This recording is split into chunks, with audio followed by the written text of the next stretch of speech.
Sveiki, šeit Sanita no Tauku patruļas. Jūsu kaimiņi veica izsaukumu, jo ir ievērojuši jūsu svara nesakritības ar vispār pieņemtajiem slaidumu standartiem. Kas tur par riepiņu pāri biksēm slīd ko? Ak, tu pilnā mučalīte, vai tu tiešām mājās neviena spoguļa nav? Vai tu tiešām sociālo tīklu nav, kur sevi salīdzināt ar pašu slaidāko? Par maz tiek runāts, par maz tiek knābāts. Jūs ko?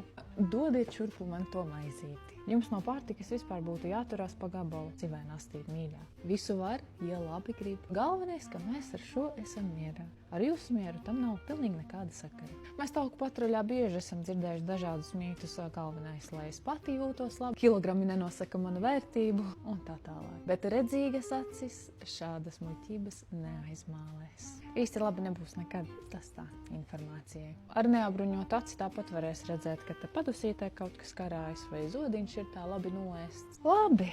Esmu centusies jūs vest pie beztauku prāta, un kā mēs Tauku patruļā sakām, labāk stulba nekā resna.